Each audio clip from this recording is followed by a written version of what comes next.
Fermez les yeux un instant. Imaginez l'obscurité la plus absolue que vous ayez jamais expérimentée. Pas l'obscurité d'une pièce aux volets clos, ni celle d'une nuit sans lune. Nous parlons d'un noir si dense, si total, qu'il semble avoir un poids. Un noir qui écrase. Maintenant, ajoutez de la pression. Pas la pression d'être sous l'eau dans une piscine, mais une force équivalente à avoir 100 éléphants empilés sur chaque centimètre carré de votre peau. Vous sentez comment l'air de vos poumons voudrait s'échapper, comprimé vers l'intérieur, comment les os voudraient céder. Et maintenant, ajoutez le froid. 2 degrés centigrades, la limite juste avant que l'eau ne se transforme en glace. Obscurité totale, pression dévastatrice, froid glacial. Qu'est-ce qui pourrait vivre là? La réponse, comme nous le découvrirons aujourd'hui, est presque tout ce que vous ne pouvez pas imaginer. Bienvenue au cœur des abysses. Il y a des endroits sur cette planète où les cartes s'arrêtent. Non pas parce que personne n'est arrivé jusque-là, mais parce que personne ne sait encore quoi dessiner. Ce sont des territoires qui s'étendent sur des milliers de kilomètres, silencieux comme une tombe, froid comme l'espace extérieur, obscur comme l'intérieur d'une étoile morte. Le fond de l'océan. 71% de la surface de la Terre est couverte d'eau. Et de tout ce vaste territoire liquide, nous avons exploré moins de 5%. Moins de 5. Cela signifie que si l'océan était un livre de 1000 pages, nous n'en aurions lu que 50. Qu'y a-t-il dans les 950 autres? Créatures qui produisent leur propre lumière dans l'obscurité éternelle. Animaux qui n'ont pas changé depuis que les dinosaures marchaient sur la Terre. Êtres qui se nourrissent de chaleur volcanique, de soufre, de poison. Organismes si étranges que lorsque les premiers scientifiques les ont observés, pendant quelques secondes, ils ont pensé qu'ils avaient commis une erreur, que leurs instruments étaient défaillants. Ils n'étaient pas défaillants. Cette est l'histoire du monde le plus inconnu de notre planète. Un monde qui est juste en dessous de nous, que nous avons ignoré pendant des siècles et qui peu à peu va révélant ses secrets. Aujourd'hui, nous nous immergeons. Et ce que nous trouverons changera pour toujours la façon dont tu penses à la vie, la résistance et les limites du possible.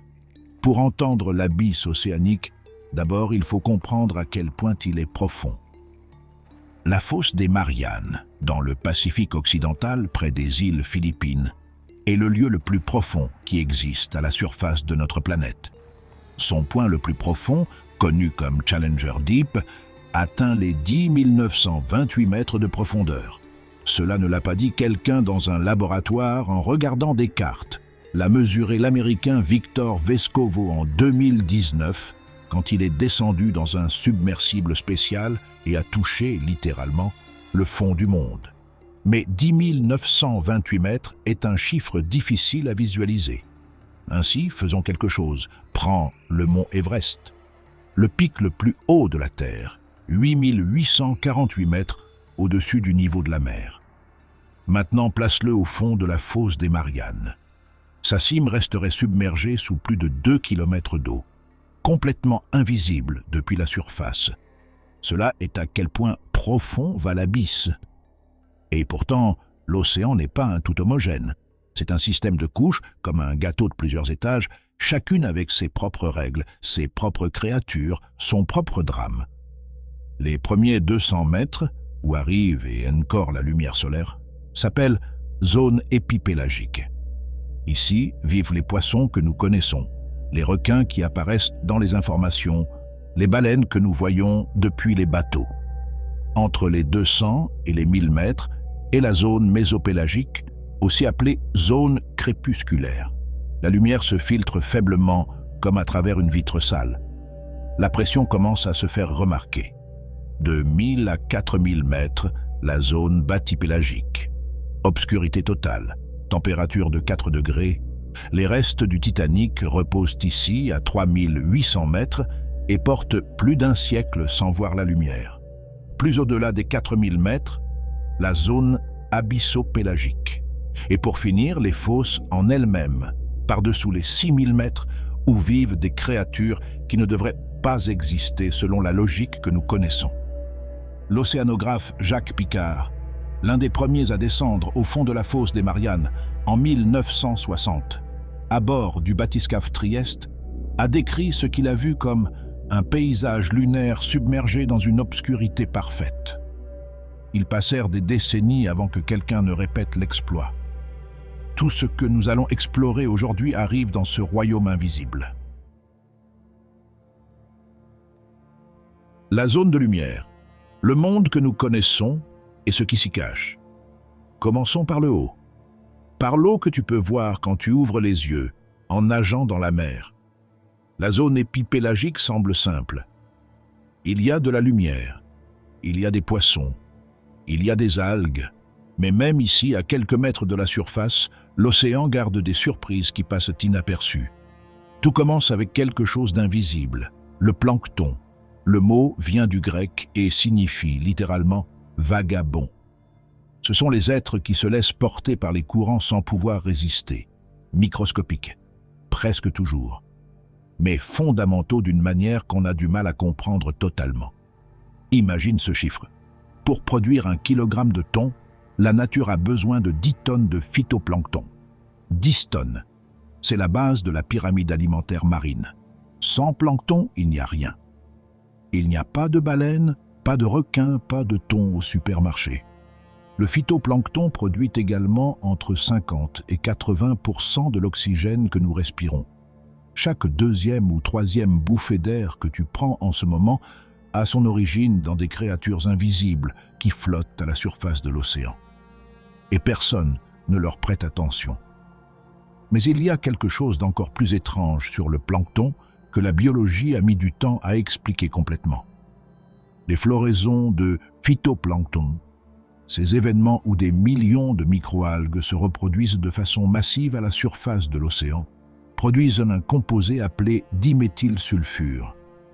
Quand ce composé s'évapore de l'eau et atteint l'atmosphère, il agit comme noyau de condensation pour les nuages. En d'autres termes, le plancton marin en partie génère les nuages qui produisent la pluie sur les continents. L'Amazonie, l'un des écosystèmes terrestres les plus riches de la planète, reçoit une partie considérable de ces précipitations de nuages qui se forment sur l'océan Atlantique Sud. Nuages dont la formation est stimulée, entre autres choses, par le phytoplancton. Le plancton marin génère de la pluie dans la forêt sud-américaine. L'interconnexion est si profonde qu'il est difficile de désigner où finit l'océan et où commence le reste de la planète. Or, le plancton n'est pas seulement du phytoplancton. Il existe aussi le zooplancton, la fraction animale du plancton, qui inclut aussi bien des copépodes de la taille d'une tête d'épingle que des méduses qui peuvent atteindre plusieurs mètres de diamètre. Le krill antarctique, Euphausia superba, est l'un des animaux les plus abondants de la planète en termes de biomasse totale. On estime que dans les océans austraux, il y a entre 350 et 500 millions de tonnes de krill. Si tu mettais tout le krill antarctique sur une balance, il pèserait plus que toute l'humanité réunie. Ces petits crustacés d'à peine 6 cm de long sont la base alimentaire des pingouins, phoques, poissons, requins, raies mantes et baleines dans tout l'océan austral. Mais ils ont en plus une propriété extraordinaire que les chercheurs du British Antarctic Survey ont documentée avec précision. Le krill défèque des pelotes fécales denses en carbone qui coulent rapidement vers le fond, exportant le carbone de la surface vers l'abysse à un taux significatif. Les excréments du krill sont un outil contre le changement climatique. Entre les algues de cette zone superficielle, il en existe une qui mérite une attention particulière, les algues brunes géantes du genre Macrocystis, qui poussent dans les forêts de kelp du Pacifique, face aux côtes de Californie, du Chili, d'Australie et d'Afrique du Sud. Ces algues peuvent atteindre 40 mètres de longueur à une vitesse allant jusqu'à 30 cm par jour, ce qui en fait les organismes à la croissance la plus rapide de la planète. Elles forment des jungles verticales subaquatiques où la lumière qui filtre depuis la surface crée des effets visuels similaires à ceux d'une forêt avec canopée. Dans ces forêts de kelp vivent plus de 800 espèces différentes d'animaux. La loutre de mer, Enhydra lutris, entretient une relation particulièrement dépendante avec elle. Elle s'enveloppe dans les frondes du kelp pour dormir sans que les courants ne l'emportent. Elle se nourrit des oursins qui vivent dans la forêt. Et ce faisant, elle maintient l'équilibre de l'écosystème. Sans les loutres, les oursins proliféreraient sans contrôle et dévoreraient le kelp depuis la base, détruisant la forêt entière. La loutre de mer a été chassée presque jusqu'à l'extinction durant les XVIIIe et XIXe siècles pour le commerce des fourrures. Quand elle a presque disparu en Californie, les forêts de kelp se sont effondrées en quelques semaines. Quand elle a été réintroduite, les forêts se sont rétablies. Un seul animal mesurant l'équilibre d'un écosystème entier. Pour en revenir aux poissons, il y a une créature de la zone superficielle qui est presque toujours ignorée bien qu'elle soit fondamentale pour la stabilité de l'océan. Le poisson chirurgien, le poisson perroquet et d'autres herbivores de récifs. Les récifs de corail sont, par volume de biodiversité, les écosystèmes les plus riches de l'océan. Ils couvrent moins d'1% du fond marin, mais abritent plus de 25% de toutes les espèces marines connues. Ce sont les forêts tropicales de l'océan, et ils sont extrêmement fragiles.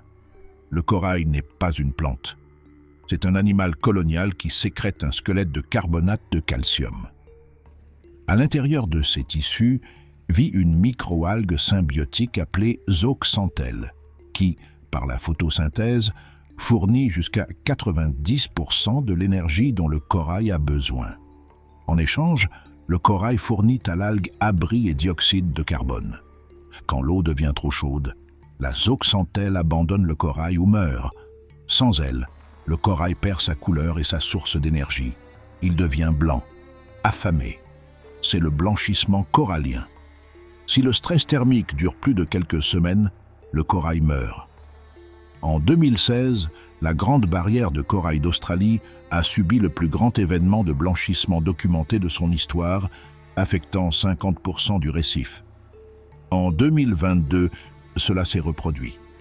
La température moyenne de l'océan a augmenté d'environ 1 degré Celsius depuis l'ère pré-industrielle, et les modèles climatiques du GS indiquent qu'avec un réchauffement de 2 degrés, 99% des récifs coralliens du monde auront disparu.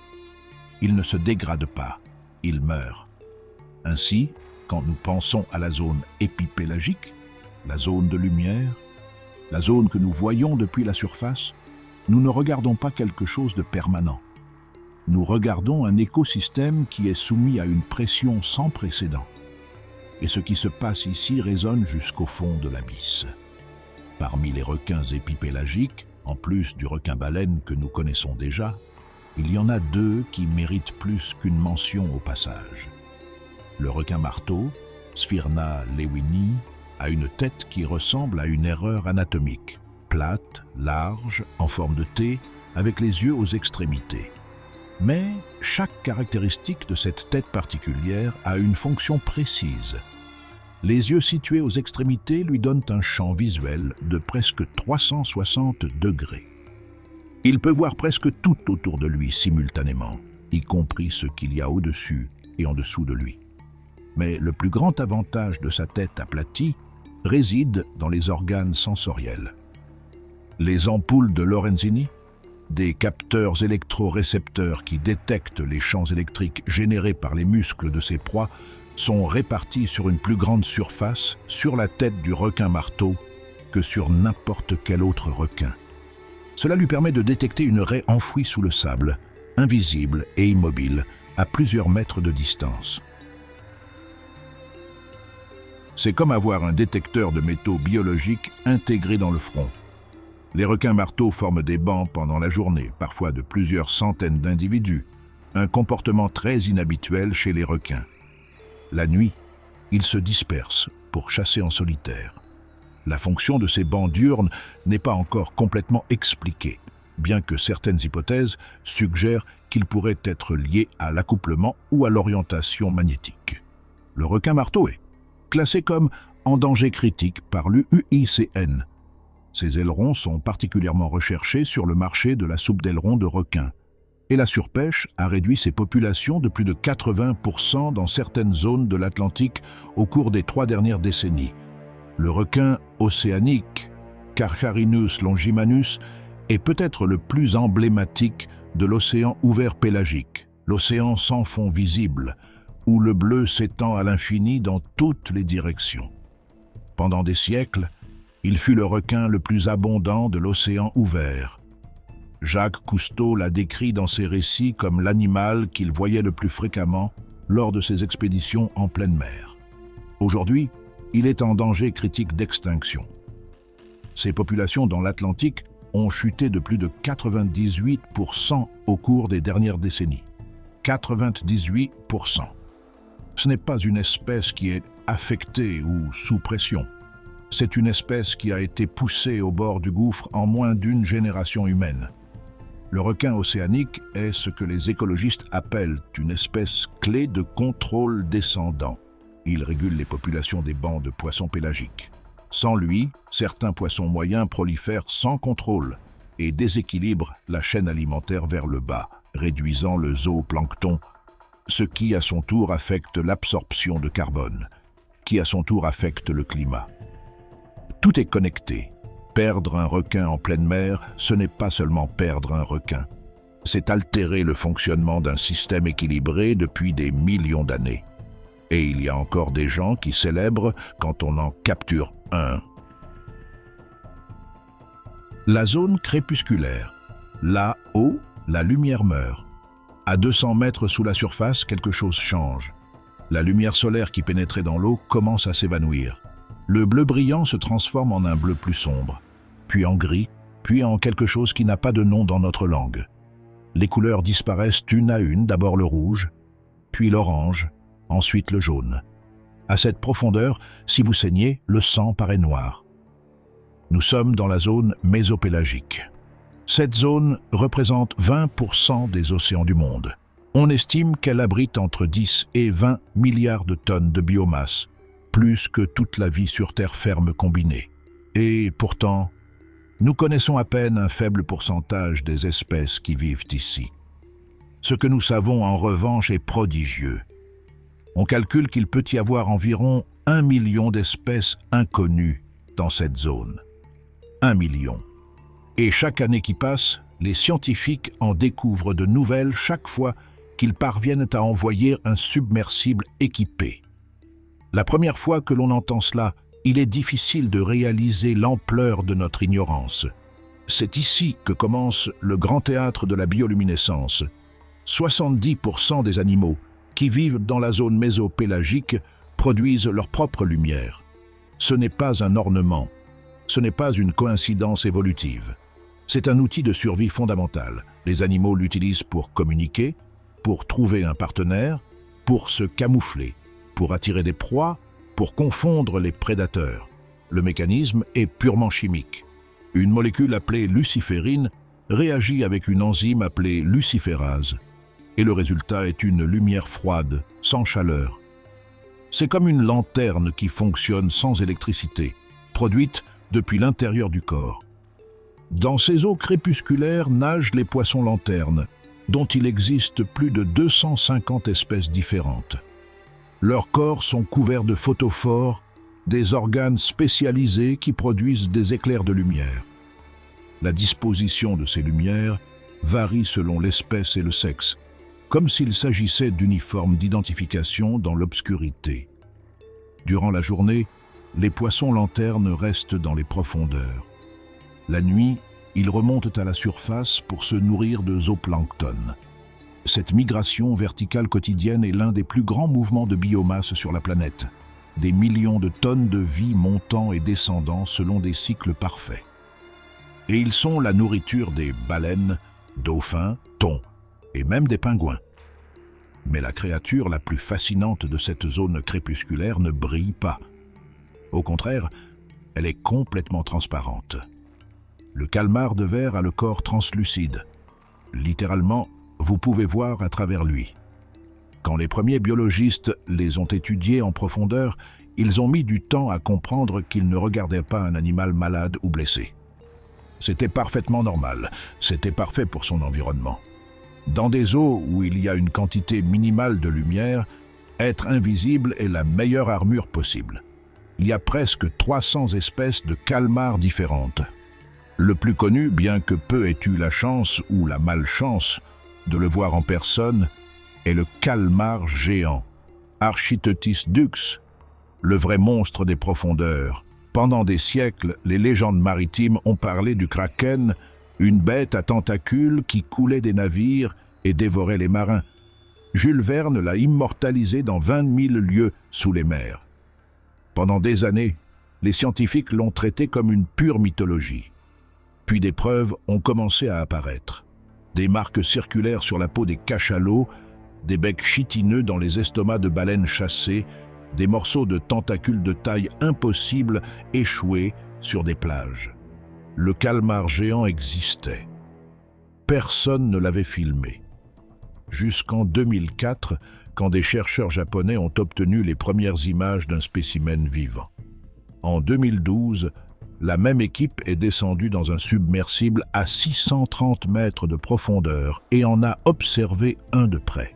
C'était, selon leurs propres mots, comme voir le monstre du Loch Ness, mais en vrai. Le calmar géant peut mesurer entre 10 et 15 mètres. Le plus grand spécimen documenté, trouvé échoué sur une plage, mesurait 18 mètres. Ses yeux sont les plus grands du règne animal, avec un diamètre allant jusqu'à 27 cm. Chaque œil fait la taille d'une assiette plate. Ils ont 10 tentacules, dont 2 sont considérablement plus longs et agissent comme des fouets pour capturer des proies. Leurs ventouses sont dentelées, comme de petits anneaux de scie qui se plantent dans la chair. Son seul prédateur naturel est le cachalot. Et les cicatrices de ces affrontements peuvent se voir sur la peau des cétacés, des marques circulaires parfaites, qui sont le témoignage de batailles livrées dans l'obscurité totale, à des centaines de mètres de profondeur, là où aucun être humain n'est jamais allé. Avant d'abandonner la zone crépusculaire, il y a 2 créatures de plus qui méritent une attention particulière. L'une d'elles est le requin lutin, ou requin rayon, Mitsukurina houstoni, le dernier membre survivant d'une famille ayant 125 millions d'années d'histoire. Il est considéré comme un fossile vivant, et quand on le voit, on comprend pourquoi il ressemble à une relique d'un autre temps. Son museau est long, plat et en forme de couteau. Ses gencives sont exposées, montrant des dents longues et fines. Sa peau est d'une couleur gris rosâtre, qui laisse apparaître les vaisseaux sanguins en dessous, comme si l'on portait l'anatomie à l'envers. Mais sa caractéristique la plus spectaculaire est sa mâchoire. Il peut la projeter hors de sa tête à 3 mètres par seconde, l'étendant jusqu'à 10% de la longueur de son corps. Cela lui permet d'attraper des proies, même lorsqu'il nage lentement, compensant ainsi sa faible vitesse. Les scientifiques pensent que cette adaptation est une réponse évolutive directe à la vie dans un environnement où les poissons sont rares et où la vitesse n'est pas possible. Et dans les rares images qui existent de lui, cette mâchoire jaillissant vers l'avant en un instant a quelque chose d'un cauchemar de machinerie biologique.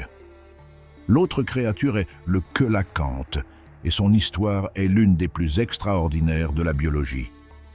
Pendant des décennies, les paléontologues ne le connaissaient que par ses fossiles.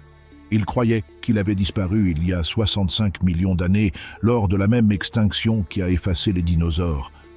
C'était un vestige du passé, un poisson préhistorique répertorié comme éteint. Puis, en 1938, des pêcheurs sud-africains en ont sorti un dans leur filet. Latimeria chalumnae, vivant, parfaitement intact, comme si le temps n'avait pas passé. La panique académique fut considérable. Ce fut l'équivalent biologique de trouver un tyrannosaure dans une jungle de Madagascar. En 1997, une seconde population a été identifiée en Indonésie, ce qui a confirmé qu'il ne s'agissait pas d'un accident géographique, mais d'une espèce qui avait survécu en silence pendant des millions d'années. Le coelacanthe possède des nageoires charnues qui lui permettent de marcher sur le fond marin. Il possède un début de poumon, bien qu'il ne soit pas fonctionnel. Il a un crâne articulé en 2 parties, une caractéristique primitive qu'il partage avec les raies et les requins. Et il peut vivre jusqu'à 100 ans, n'atteignant la maturité sexuelle qu'à 50 ans. Il a survécu à 4 extinctions massives, sans changer. Quel secret évolutif cet animal garde-t-il? Les scientifiques ne le savent pas encore avec certitude. Mais quand on en observe un, on voit quelque chose qui transcende le scientifique. Un être qui existait avant que les reptiles ne foulent la terre, avant que les mammifères n'existent, et qui est toujours là, silencieusement, dans les profondeurs, en attendant. La zone de minuit, le Titan et son monde. À partir de 1000 mètres, tout change définitivement. Il n'y a pas de lumière, aucune. Les instruments de mesure confirment ce que l'instinct redoute. Le soleil n'existe pas ici. Pas comme une référence lointaine, ni comme un éclat minimal au fond. L'obscurité est physique, elle est tactile, elle est totale. La température moyenne est de 4 degrés Celsius. La pression dépasse les 300 kg par centimètre carré. Si vous descendez à cette profondeur sans protection, votre corps se comprimerait en millisecondes. C'est la zone bathypélagique. Et à 3800 mètres de profondeur, dans ce monde où rien ne devrait survivre, reposent les restes du Titanic. Mais il y a quelque chose de plus grand que le Titanic dans ses eaux, le cachalot. Pfister macrocephalus, le plus grand carnivore de la planète. Un animal qui peut mesurer 20 mètres, peser 57 tonnes et descendre régulièrement à plus de 2000 mètres de profondeur en tenant 90 minutes d'apnée. Pour comprendre l'aspect extraordinaire de cela, considérez les sous-marins militaires les plus avancés au monde ont une limite opérationnelle située entre 400 et 600 mètres avant que la pression ne commence à compromettre leur structure en acier. Le cachalot la dépasse avec facilité, équipé seulement de sa biologie. Comment est-ce possible? Sa cage thoracique est flexible, ce qui évite que les poumons ne s'aplatissent. Son rythme cardiaque peut être réduit drastiquement pour économiser l'oxygène. Ses veines larges et élastiques stockent des réserves de sang qui comblent les vides créés par la compression de l'air. Son cerveau, le plus grand du règne animal avec un poids allant jusqu'à 9 kg, peut ralentir les fonctions non essentielles. Et pourtant, les cachalots montrent des signes de maladie de décompression, des lésions osseuses, le même mal que les plongeurs qui remontent trop vite, des cicatrices de la guerre avec les profondeurs. Dans la tête d'un cachalot, il y a un organe qui a intrigué les anatomistes pendant des siècles, le spermacétie. C'est une cavité énorme qui peut contenir jusqu'à 2 tonnes d'une huile cireuse blanchâtre de densité variable. Les baleiniers du XVIIIe siècle, en l'ouvrant, pensèrent avoir trouvé le sperme de l'animal, d'où le nom. C'était une erreur monumentale d'interprétation anatomique, mais l'appellation est restée dans l'histoire. À quoi sert-il réellement?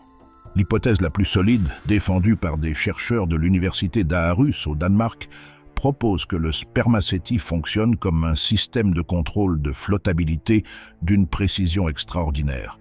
L'huile est solide à des températures plus basses et liquide à des températures plus hautes, changeant sa densité selon son état. Le cachalot peut refroidir ou réchauffer cet organe avec un flux sanguin contrôlé, modifiant sa flottabilité sans dépenser d'énergie musculaire. C'est un réservoir de lest biologique. Pour descendre, il refroidit le spermacétie. Pour monter, il le réchauffe. L'animal peut rester en suspension parfaite à n'importe quelle profondeur sans bouger une nageoire. Cela amplifie également son système de sonar. Le spermacétie agit comme une lentille acoustique, focalisant et amplifiant les cliquetis que produit le cachalot avant de les envoyer vers l'avant. Ces cliquetis sont les plus puissants produits par n'importe quel animal, jusqu'à 230 décibels. À titre de comparaison, un moteur à réaction en produit 140. Si un cachalot vous projetait son sonar à courte distance, le son pourrait vous handicaper. Le cachalot chasse les calmars géants dans l'obscurité absolue, sans voir, en utilisant ce sonar dévastateur. Lorsqu'il localise un calmar géant, il descend en silence. L'impact entre les deux animaux est une bataille qui se déroule là où la lumière ne parvient jamais, où le son est sourd et la pression écrase. Les cicatrices circulaires des ventouses dentelées sur la peau des cachalots racontent l'histoire d'affrontements qui se terminent de l'une des deux manières possibles. Les contenus de cachalots chassés durant le XXe siècle ont montré dans leurs estomacs une proportion étonnante de calmars géants consommés. Un seul cachalot peut manger jusqu'à 1 tonne de calmars par jour. Dans les océans du monde, il y a plusieurs centaines de milliers de cachalots. L'impact de cette prédation sur les populations de calmars des profondeurs est énorme. Et pourtant, les calmars se reproduisent avec une telle vitesse que les populations se maintiennent. C'est un équilibre prédateur-proie calibré au fil de millions d'années que les humains commencent à peine à comprendre. Les cachalots communiquent avec des cliquetis organisés en séquences appelées codas. Ce sont essentiellement un langage avec des dialectes distincts selon le groupe familial.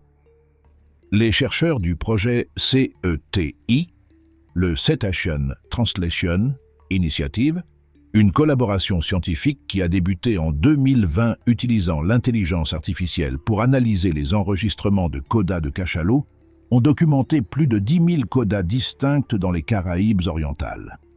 L'objectif du projet, explicitement déclaré, est de construire un dictionnaire du langage des cachalots, en identifiant quelles structures de cliquetis correspondent à quelle situation, comportement et contexte.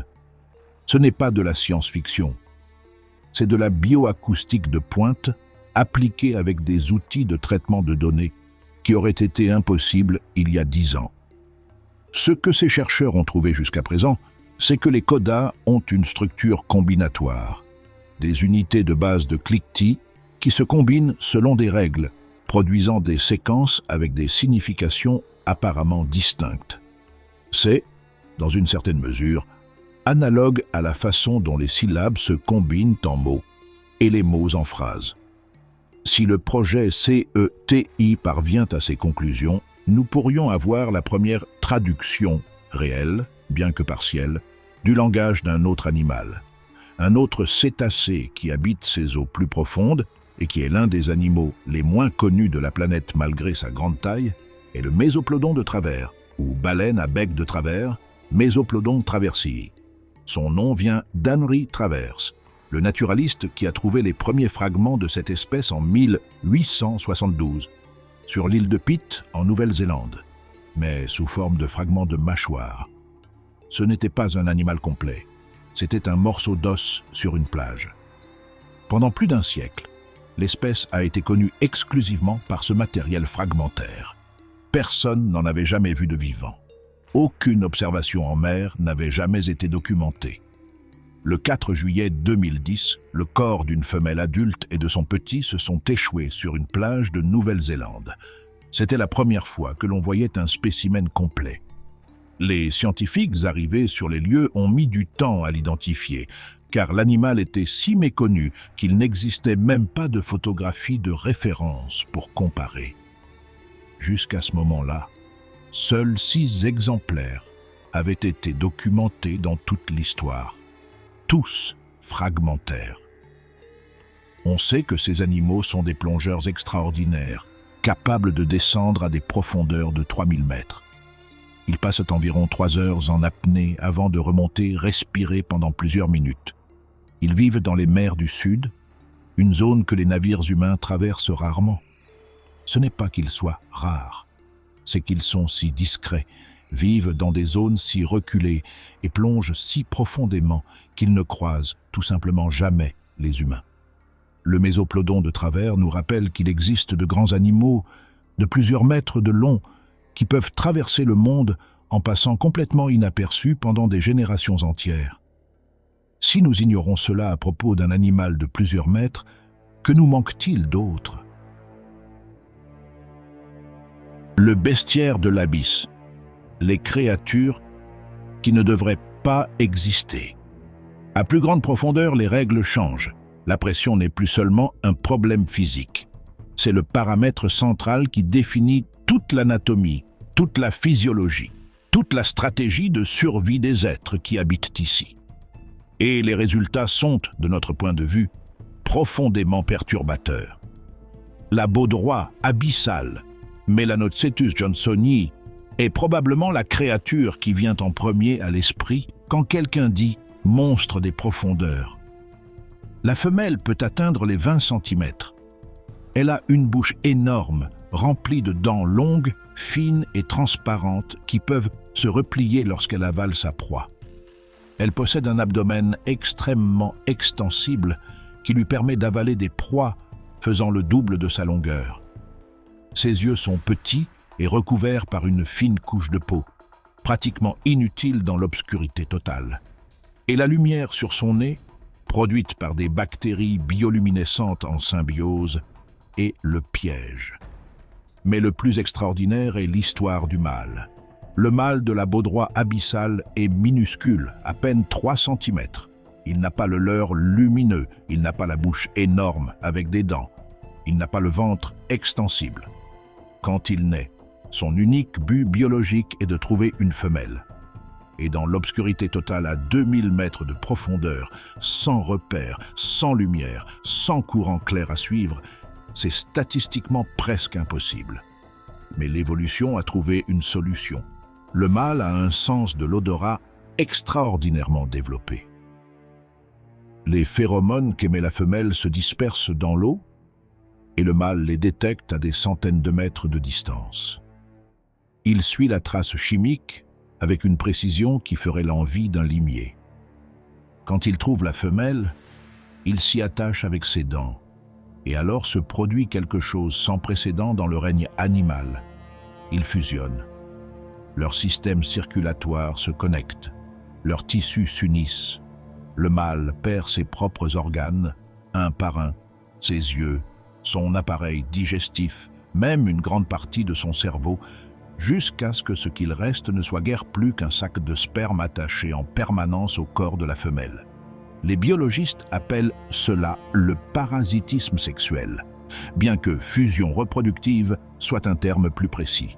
La théorie est que dans un environnement où trouver un partenaire dans l'obscurité totale est extraordinairement difficile, ce mécanisme garantit que lorsque deux individus se rencontrent, la reproduction est toujours assurée.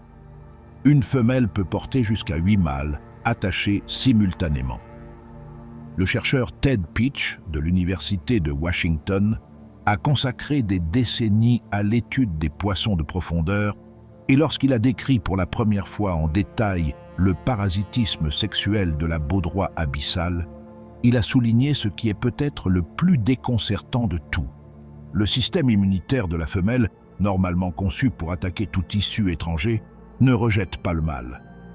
Au contraire, il l'accepte, il l'intègre. Il y a un mécanisme de suppression immunitaire active que nous ne comprenons pas encore tout à fait. Mais il y a des créatures dans ces profondeurs qui n'ont même pas besoin de s'adapter à la pression de la même manière que la baudroie, parce que leur biologie entière est construite autour d'un principe différent. Le hache d'argent, de la famille des Sternoptychidae, possède l'un des corps les plus singuliers de l'océan profond. Aplati verticalement, avec des flancs argentés comme des miroirs, et une série de photophores orientés vers le bas sur le ventre. Ces photophores produisent une bioluminescence qui imite exactement l'intensité de la lumière qui arrive d'en haut. Le résultat est que lorsqu'un prédateur nageant en dessous du hache d'argent regarde vers le haut, il ne voit pas une silhouette sombre découpée sur la faible lumière de la surface. Il voit rien, ou presque rien. Le hache d'argent disparaît contre le fond lumineux. C'est le camouflage par contre-illumination. Et il est si efficace que plusieurs ingénieurs navals ont étudié le mécanisme pour l'appliquer à la conception de sous-marins. La nature l'a inventé il y a des millions d'années. Les humains commencent à peine à l'apprendre. Le dragon à écailles, Stomias boaferox, est un autre habitant de cette zone qui semble conçu par quelqu'un n'ayant jamais vu un poisson normal. Il mesure à peine 16 cm. Son corps est noir comme l'encre, avec des écailles qui absorbent la lumière presque complètement. ce qui le rend quasiment invisible, même lorsqu'il y a de la bioluminescence à proximité. Il possède une mâchoire extensible qui peut s'ouvrir jusqu'à presque 90 degrés. Ses dents sont si longues, si proéminentes pour la taille de son corps, qu'elles dépassent même quand la bouche est fermée. Mais sa caractéristique la plus singulière est un organe postorbital rouge, situé juste derrière chaque œil, qui émet de la lumière infrarouge. La plupart des animaux des profondeurs ne peuvent pas voir la lumière infrarouge. Pour eux, cet organe est invisible. Mais le dragon à écailles, lui, peut percevoir cette longueur d'onde, ce qui signifie qu'il possède une lampe de poche privée que lui seul peut voir et qu'il peut utiliser pour éclairer son champ de vision sans alerter ses proies ni ses prédateurs. C'est l'équivalent biologique des lunettes de vision nocturne, sauf que l'évolution l'a construit de toutes pièces. Le chercheur Ron Douglas, de la City University London, a été l'un des premiers à décrire ce système en détail dans les années 1990. Ces publications ont suscité un intérêt immédiat dans la communauté de l'ingénierie optique, car l'efficacité du système visuel infrarouge du dragon à écailles dépasse, sur certains paramètres, ce que les ingénieurs pouvaient construire à cette époque. Le grenadier à queue de rat, Coryphaenoid armatus, est peut-être le poisson le plus abondant des grandes profondeurs, présent dans tous les océans à des profondeurs comprises entre 600 et plus de 2600 mètres.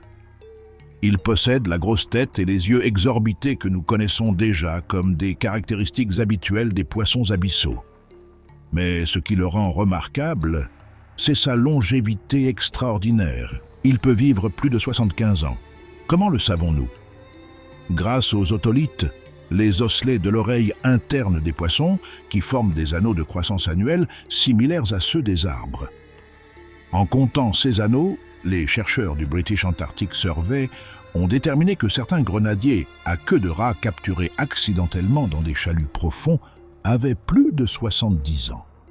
Un poisson qui a passé 7 décennies dans l'obscurité à plusieurs kilomètres de profondeur sans que personne ne sache qu'il existait. Et nous arrivons ici au problème qui ne peut être ignoré. Ce chalut qui a capturé ces grenadiers ne fait pas de distinction. Il rase tout sur son passage. Un poisson de 75 ans qui met des décennies à atteindre sa maturité sexuelle et se reproduit lentement ne peut pas se remettre de la pêche industrielle. Si le grenadier à queue de rat a mis 75 ans pour naître, grandir et se reproduire, et qu'un filet le détruit en quelques secondes, l'arithmétique de sa survie est mathématiquement défavorable. Le poisson blobble, Psychrolute marcidus, a été le protagoniste de l'un des moments les plus curieux de la communication scientifique de ces dernières années. En 2013, il a été déclaré l'animal le plus laid du monde par la Ugly Animal Preservation Society, une organisation humoristique qui utilise ce prétexte pour parler de la conservation des espèces peu charismatiques. L'image qui a circulé sur Internet et que des millions de personnes connaissent montre un visage gélatineux, comme du caoutchouc fondu, avec une expression que l'on pourrait décrire comme une détresse existentielle. Cependant, cette image n'est pas celle du poisson dans son habitat naturel. C'est celle du poisson, après avoir été traîné de 800 mètres de profondeur jusqu'à la surface. Dans ce processus, la décompression fait exactement ce qu'elle fait à n'importe quel matériau conçu pour supporter des pressions énormes. Lorsqu'il n'a soudainement plus cette pression, il s'effondre. Les tissus se dilatent, se déforment. Le visage gélatineux et lamentable qui est devenu viral est le résultat d'un dommage de décompression massif infligé à l'animal. Dans son habitat, le poisson blob ressemble et se comporte comme n'importe quel autre poisson des eaux profondes. Ses tissus gélatineux, d'une densité légèrement inférieure à celle de l'eau, lui permettent de flotter juste au-dessus du fond sans dépenser d'énergie pour nager. C'est un maître de l'efficacité énergétique. Il attend. Il laisse la nourriture, crustacés, petits crabes, mollusques, venir à lui. Il mange. Il attend de nouveau. Il peut rester complètement immobile au fond jusqu'à 4 semaines. S'il y a une créature qui incarne la philosophie de l'abysse, économiser chaque calorie Ne bouger que lorsque c'est indispensable, exister avec la dépense minimale possible, c'est le poisson blob. Il n'est pas laid, il est parfaitement efficace pour ce qu'il fait. C'est nous qui l'avons arraché à son environnement, qui l'avons déformé de manière irréversible, qui avons ri de l'image résultante et l'avons déclaré laid. Le problème, comme presque toujours, venait de nous. Il y a un autre habitant de la zone bathypélagique qui mérite attention non pas pour son aspect, mais pour son comportement. Le poisson trépied, Bathypterois grallator. Son nom vient de ses 3 nageoires allongées, qu'il utilise comme des échasses pour s'appuyer sur le fond boueux de l'abysse. Il peut mesurer jusqu'à 36 cm de long, mais ses nageoires peuvent être considérablement plus longues que son corps, lui permettant de se tenir élevé à plusieurs centimètres au-dessus du sédiment. Et alors, il attend. Ses yeux sont minuscules, presque inutiles. Mais sa ligne latérale, le système de capteurs qui détecte les vibrations dans l'eau, est extrêmement développé.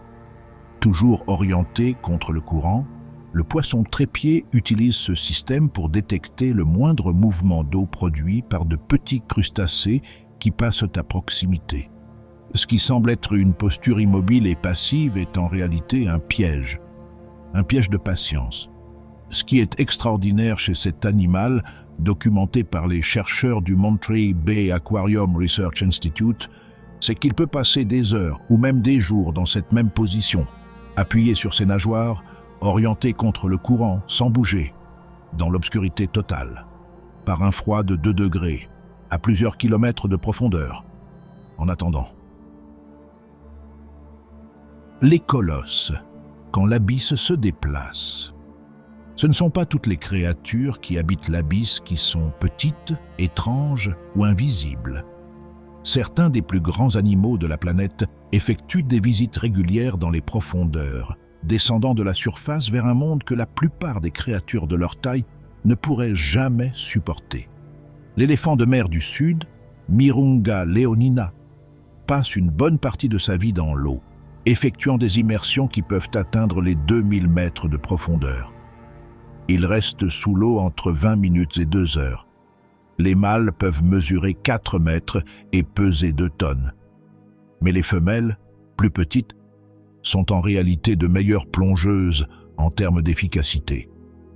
Des chercheurs de l'Institut antarctique britannique qui ont implanté des enregistreurs de données sur des femelles ont découvert que celles-ci effectuent des immersions presque continues durant leur migration en haute mer, passant moins de 10% du temps à la surface.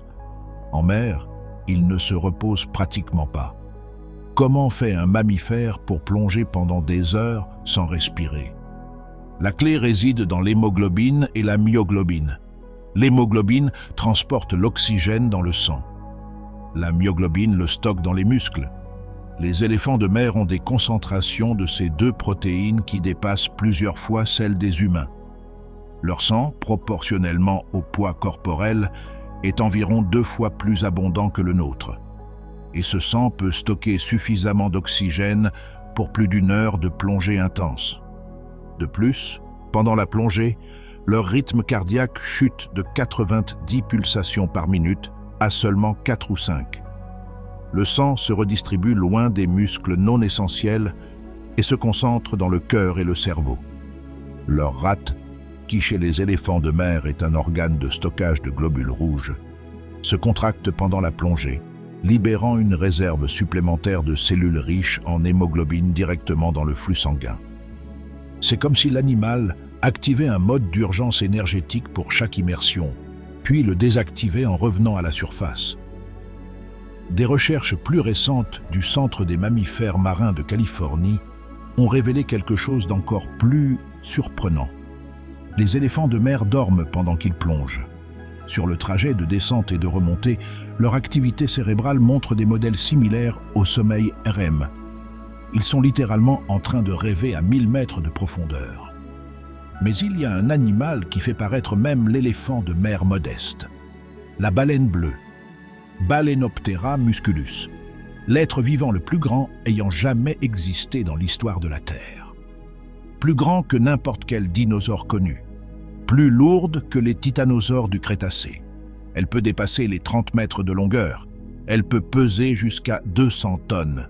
Son cœur pèse 300 kg et bat avec une cadence si lente que l'intervalle entre un battement et le suivant peut se mesurer en secondes. Ses artères sont si larges qu'un humain pourrait y nager. Sa langue, à elle seule, pèse aussi lourd qu'un éléphant d'Afrique adulte. Et ce colosse vit de krill.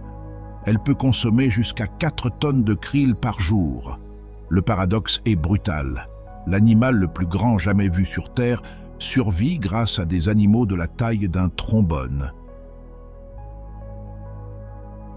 Mais la baleine bleue n'est pas seulement remarquable par sa taille.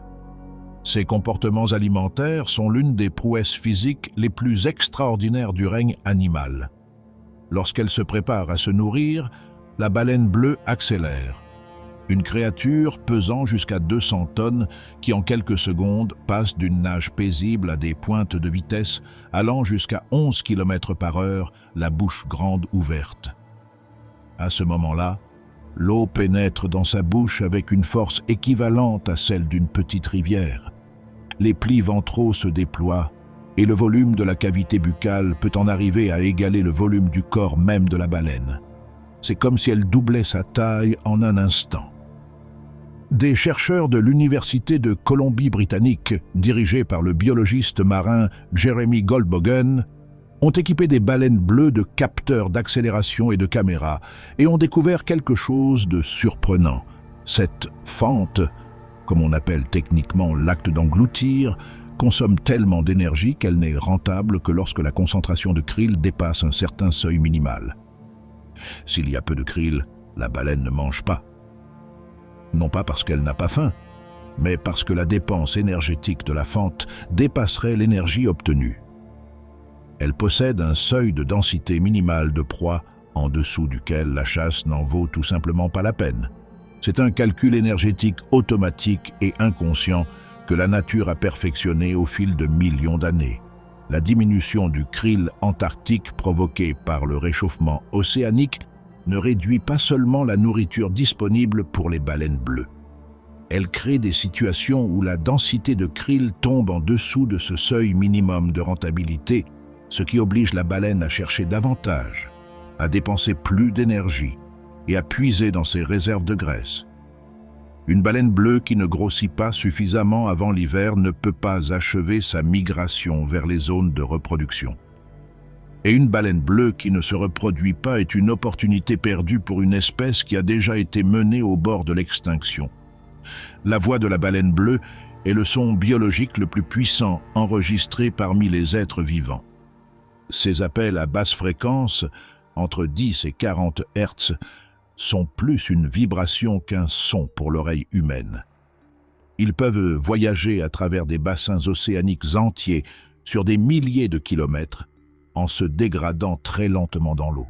Durant les 2 guerres mondiales, avec le trafic maritime presque paralysé dans l'Atlantique, les hydrophones militaires placés au fond de l'océan pour détecter les sous-marins captaient régulièrement ces chants. Les opérateurs de sonar les enregistraient comme des bruits biologiques non identifiés pendant des années, avant que les scientifiques ne confirment qu'il s'agissait de baleines. Le projet SOSUS, le réseau d'hydrophones sous-marins que la marine américaine a construit pendant la guerre froide pour détecter les sous-marins soviétiques, a finalement été partiellement déclassifié et mis à la disposition des chercheurs océanographiques. C'est alors que les biologistes marins ont réalisé jusqu'où les chants des baleines bleues voyageaient réellement. Roger Pan, le biologiste qui a publié en 1970 les premiers enregistrements de chants de baleines avec son collègue Scott McVeigh, a décrit le moment où il a entendu un chant de baleine bleue pour la première fois sur un hydrophone d'eau profonde. C'était comme si l'océan avait sa propre voix. Ces recherches et le disque qu'ils ont enregistré avec ces sons ont directement contribué à changer la perception du public sur les baleines et à impulser le mouvement pour le moratoire sur la chasse à la baleine, finalement adopté en 1986. La beauté audible d'un animal a contribué à sauver son espèce. Le rorqual commun, Balaenoptera physalus, est le 2e plus grand animal de la planète, avec jusqu'à 26 mètres de longueur et 75 tonnes.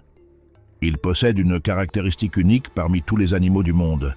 Sa coloration est asymétrique. Le côté droit de sa tête est blanc, le côté gauche est foncé. Cette asymétrie, unique dans le règne animal, n'est pas encore expliquée de manière définitive. L'hypothèse la plus acceptée est qu'elle pourrait être liée à sa stratégie de chasse.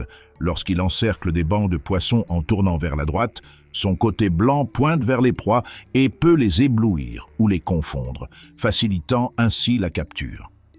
Il existe des enregistrements vidéo de rorquals communs effectuant systématiquement cette manœuvre de virage vers la droite. Mais ce n'est qu'une hypothèse. La symétrie demeure l'un des mystères sans réponse définitive de la biologie marine. Le poisson-lune, Mola mola, est le poisson osseux le plus lourd du monde. Pas le plus long, ni le plus volumineux au sens conventionnel. Le plus lourd. Avec un poids allant jusqu'à 2,5 tonnes et une forme qui ressemble à la moitié d'un poisson auquel on aurait coupé la queue, le poisson-lune est une anomalie visuelle dans n'importe quel environnement.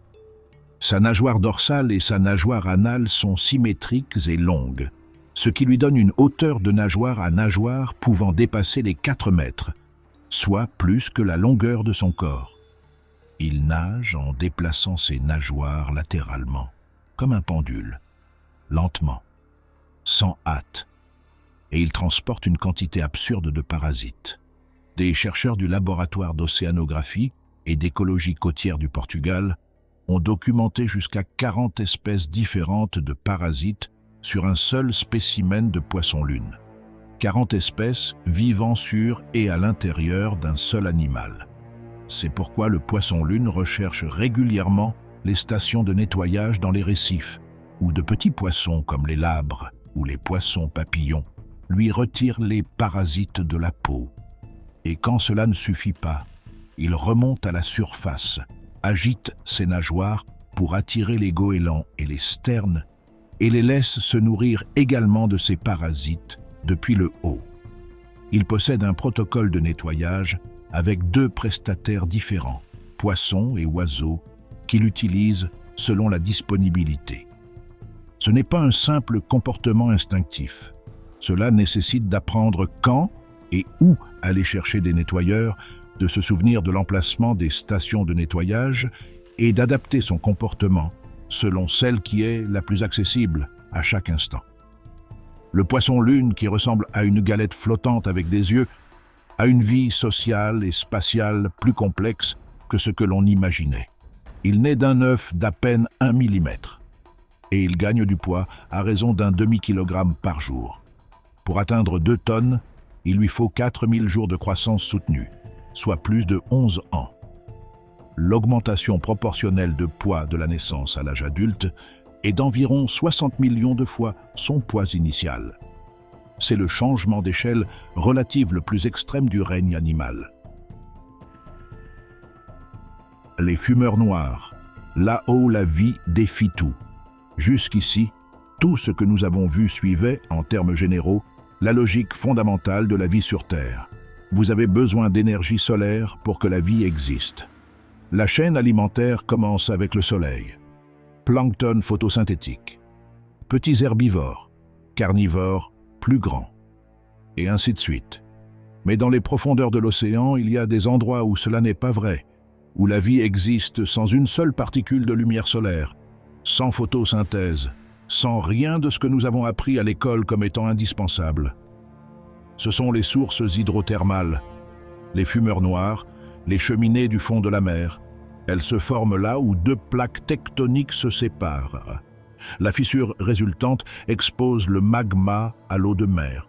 L'eau pénètre par les fissures, se réchauffe à des températures qui peuvent dépasser les 450 degrés Celsius et remonte chargée de minéraux. Lorsqu'elle émerge, elle se mélange à l'eau froide de l'abysse, à peine 2 degrés, et les minéraux précipitent en formant des colonnes noires qui peuvent atteindre 60 mètres de haut. Ce sont des geysers du fond de la mer. La pression ici est si extrême que l'eau ne bout pas à 400 degrés. À la surface, bouillir à 100 degrés est universel. Mais la pression de milliers de mètres d'eau sur ce point change les règles de la physique. L'eau reste liquide à des températures qui, à la surface, détruiraient toute matière organique. Les premiers scientifiques qui ont découvert ces lieux, en 1977, à bord du submersible Alvin sur la dorsale du Pacifique oriental, s'attendèrent à trouver un désert biologique. Il n'y avait pas de lumière, il n'y avait pas de photosynthèse. Par définition, il ne devrait pas y avoir de vie. Ce qu'ils ont trouvé a changé la biologie pour toujours. Autour de chaque cheminée, une explosion de vie. Des vers tubulaires de 2 mètres de long, en colonies de 200 individus par mètre carré. Des crevettes dans des densités de 3000 par mètre carré. Des crabes yétis, inconnus jusqu'alors, blancs comme la neige, avec des pinces couvertes de poils qu'ils utilisaient pour cultiver des bactéries. Des palourdes géantes, des balanes, des poissons spécialisés que l'on ne trouve nulle part ailleurs. 10 000 fois plus de vie que dans n'importe quelle autre zone de l'abysse. Comment? La réponse se trouvait dans les bactéries. Ces bactéries utilisent un processus radicalement différent de la photosynthèse pour produire de l'énergie. On l'appelle la chimiosynthèse.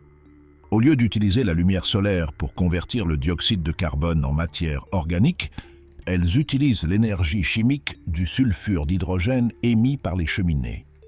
Le sulfure d'hydrogène, le même composé qui sent l'œuf pourri, toxique pour l'immense majorité des êtres vivants, source de vie pour ceux-là. Et autour de ces bactéries chimiosynthétiques, toute une chaîne alimentaire se construit. Les bactéries sont le phytoplancton de l'abysse. Tout le reste s'en nourrit, directement ou par des intermédiaires. Le ver tubulaire géant, Riftia pachyptila, n'a pas de bouche. Il n'a pas d'appareil digestif. Il n'a pas d'anus. Dit comme ça, cela ressemble à une erreur, mais cela a une logique parfaite. Son corps est rempli d'un organe appelé trophosome, qui abrite des billions de bactéries chimiosynthétiques. Ces bactéries lui fournissent directement la matière organique dont il a besoin pour vivre. En échange, le ver les entoure, les protège et leur fournit les composés chimiques dont elles se nourrissent, absorbés par ces branchies dans l'eau qui émanent des cheminées. Une symbiose si parfaite que les deux organismes sont devenus inséparables. L'un n'existe pas sans l'autre. La découverte des écosystèmes de cheminées hydrothermales a été si révolutionnaire qu'elle a changé non seulement la biologie, mais aussi l'astrobiologie. Si la vie peut exister sans lumière solaire au fond de l'océan terrestre, qu'est-ce qui l'empêche d'exister dans les océans souterrains de lunes comme Europe ou Encelade, où il existe des preuves d'activité hydrothermale sous des couches de glace? Les fumeurs noirs du fond de la mer ne sont pas seulement une curiosité biologique. Ils sont un modèle pour la vie dans l'univers. La crevette Rimicaris exoculata est un autre habitant de ces cheminées qui mérite un moment d'attention. Elle vit spécifiquement dans les failles hydrothermales de l'Atlantique, et il peut y avoir 3000 individus par mètre carré. Elle ne semble pas particulièrement extraordinaire de l'extérieur, mais à l'intérieur, c'est un chef-d'œuvre d'adaptation. Sa tête est énorme par rapport à son corps, et à l'intérieur de cette tête se trouve une cavité spéciale où elle abrite des micro-organismes chimiosynthétiques qui la nourrissent directement à partir de la chimie de l'environnement. Ce qui, chez d'autres animaux, serait une bouche et un estomac, s'est simplifié chez Rimicaris en un laboratoire biochimique portable. Ses pinces broyeuses se sont atrophiées. Elle n'a plus besoin de chasser ni de mordre. Elle a seulement besoin de maintenir ses bactéries vivantes et bien nourries. C'est la version invertébrée de déléguer complètement l'alimentation à un autre organisme. Et cela fonctionne si bien que ces cheminées sont littéralement tapissées de milliers de ces crevettes, formant des tapis de vie dans l'un des environnements les plus hostiles de la Terre. Le ver de Pompéi, Alvinella pompejana, pousse la résistance à la chaleur à sa limite. Il vit collé aux parois des cheminées, construisant des tubes de carbonate et se protégeant à l'intérieur. La température à l'extérieur de son tube peut atteindre 80 degrés Celsius. C'est probablement l'animal le plus résistant à la chaleur que nous connaissions, tant sur Terre que dans la mer. Les chercheurs de l'IFREMER, l'Institut français de recherche pour l'exploitation de la mer, ont étudié ce ver pendant des décennies, essayant de comprendre quelles protéines spéciales il possède pour fonctionner à des températures qui dénatureraient la plupart des enzymes biologiques. Leurs découvertes ont des applications directes en biotechnologie. Les enzymes qui résistent à la chaleur sont extrêmement utiles dans les processus industriels et en biologie moléculaire. Le fond de la mer n'abrite pas seulement la vie. Il offre des solutions que nous n'avons pas encore appris à demander. L'abîme final. Là où s'arrête le monde connu. Au-delà de 4000 mètres, l'océan entre dans un territoire que nous considérions, il y a encore quelques décennies, comme absolument incompatible avec la vie. La zone abyssopélagique, la plaine abyssale. Le fond de ces profondeurs est une vaste étendue de sédiments boueux formés par des minéraux et par les restes décomposés de milliards de créatures marines accumulées pendant des millions d'années. Une boue de vie. La lumière du soleil est un souvenir lointain. La température avoisine les 2 degrés. La pression est comparable au fait d'avoir 1 kilomètre de béton sur chaque point de son corps. Et pourtant, la biodiversité présente dans les sédiments de la plaine abyssale est aussi diversifiée que celle de la forêt amazonienne. Des chercheurs de l'Institut océanographique de Woods Hole ont documenté, dans des échantillons de sédiments du fond océanique, plus d'une centaine d'espèces différentes sur une surface d'à peine 1 mètre carré. Nous ne le savons pas, car nous n'avons jamais regardé. Enfin, presque jamais. L'une des expéditions les plus surprenantes au fond de l'abîme a eu lieu dans la fosse des Kermadec, au nord de la Nouvelle-Zélande. Les scientifiques ont envoyé un dispositif équipé de caméras et d'appâts pour observer ce qui vivait à des profondeurs comprises entre 9900 et 10 000 mètres. Ils ne s'attendaient pas à trouver grand-chose. Ils ont trouvé des amphipodes géants. Les amphipodes sont de petits crustacés. Normalement, ils ne dépassent pas 4 cm. Ils ressemblent aux isopodes, ont le corps comprimé latéralement et se trouvent dans pratiquement tous les environnements aquatiques du monde. Dans la fosse des Kermadec, les scientifiques ont filmé des amphipodes de 28 cm. Puis, lors de la même expédition, un de 34 cm, une espèce complètement nouvelle. C'était comme si la pression, au lieu de les écraser, les avait dilatés. Le phénomène s'appelle le gigantisme abyssal, et bien que son mécanisme exact ne soit pas tout à fait clair, il semble être lié à l'abondance relative de nourriture qui arrive au fond de la mer, sous forme de cadavres de grands animaux tombant de la surface. Lorsqu'un grand animal meurt dans l'océan, son corps descend lentement et peut mettre des semaines à atteindre le fond. Lorsqu'il arrive, c'est une explosion de ressources, dans un désert de pénurie. Les charognards de l'abîme le détectent à des kilomètres et convergent vers lui avec une efficacité dévastatrice. Lors d'expériences menées par la National Oceanic and Atmospheric Administration des États-Unis, des cadavres d'animaux ont été placés à de grandes profondeurs, et ce qui se passait a été observé par des caméras. En quelques heures, le cadavre était complètement entouré. En quelques jours, il ne restait plus rien. Le fond de la mer ne gaspille pas une seule molécule. Au point le plus profond de tous, Challenger Deep, à presque 11 000 mètres sous la surface, les scientifiques ont trouvé quelque chose qui semble a priori impossible. Des animaux avec un revêtement métallique. Des amphipodes qui ont développé une couche d'aluminosilicate sur leur exosquelette. On les appelle amphipodes cuirassés. Pour la former, ils aspirent des matériaux contenant de l'aluminium présent dans l'eau et les combinent avec des substances chimiques dans leurs intestins, formant une sorte d'armure minérale. La raison de cette adaptation n'est pas tout à fait claire. Il peut s'agir d'une protection contre la pression. Il peut s'agir d'une protection contre le pH acide de l'eau à cette profondeur extrême. Ce peut être les deux. Mais l'image d'un crustacé qui fabrique littéralement sa propre armure métallique dans les entrailles du lieu le plus profond de la planète possède une poésie industrielle difficile à ignorer. Et puis, il y a les poissons limaces, Pseudoliparis suirae. En 2014, des scientifiques en ont découvert un à 8143 mètres de profondeur dans la fosse des Mariannes. C'était, à ce moment-là, le poisson le plus profond jamais trouvé. Depuis, des explorations plus récentes ont trouvé des spécimens à plus de 8000 mètres. Le poisson limace ne ressemble pas à un poisson de film. Il est petit, transparent, sans écailles. Son corps est gélatineux, presque translucide. Ses yeux ne lui servent à rien dans l'obscurité. Il utilise sa bouche pour détecter les vibrations de l'eau et trouver ses proies. Son corps est composé d'un matériau gélatineux qui reste intègre grâce à la pression environnante. Si vous le remontez à la surface, il se désintègre. Littéralement, il fond. Parce qu'il est conçu pour vivre dans des conditions que nous trouverions létales, et c'est l'absence de ces conditions qui le détruit. Son environnement et sa structure. Sans lui, il n'existe pas. Il y a quelque chose de profondément philosophique là-dedans.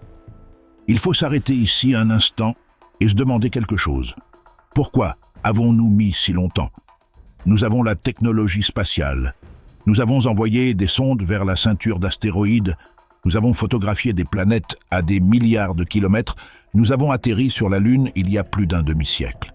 Et pourtant, nous avons exploré moins de 5% du fond de la mer. La réponse comporte plusieurs couches. La première est pratique. L'océan profond est un environnement techniquement plus difficile que l'espace lointain sur certains aspects spécifiques. La pression écrase toute structure conventionnelle. L'eau est conductrice et corrosive. L'obscurité est totale. On ne peut pas utiliser la radio pour communiquer depuis le fond. La seconde raison est psychologique. Les abysses font peur. Ils l'ont toujours fait. Les légendes du Kraken, le Léviathan biblique, les monstres qui apparaissaient sur les bords des cartes médiévales avec la phrase « Ici, il y a des dragons » n'étaient pas de pure fantaisie. C'était la projection de la peur que ressentent les êtres terrestres face à un monde qu'ils ne comprennent pas et qu'ils ne peuvent pas voir. Le radar des animaux qui habitent l'obscurité totale, la bioluminescence qui étincelle dans le noir, les dents disproportionnées, la bouche énorme qui remplit le corps, les yeux télescopiques qui captent la moindre particule de lumière. Tout cela, quand on l'observe pour la première fois sans contexte, semble monstrueux, parce que nous le regardons avec des yeux conçus pour la lumière. Les premières explorations systématiques du fond de la mer ont commencé en 1872, lorsque la frégate britannique HMS Challenger est partie durant 4 ans parcourir les océans du monde avec une équipe de scientifiques à son bord. Ce fut la première expédition océanographique scientifique sérieuse. Ces données, lorsqu'elles furent publiées, produisirent un choc. Le fond de la mer était plein de vie. Personne ne s'y attendait. À cette époque, la théorie dominante était qu'en dessous de 500 mètres, rien de vivant ne pouvait exister. Edward Forbes, un naturaliste très influent, avait proposé en 1843 la théorie de la zone azoïque.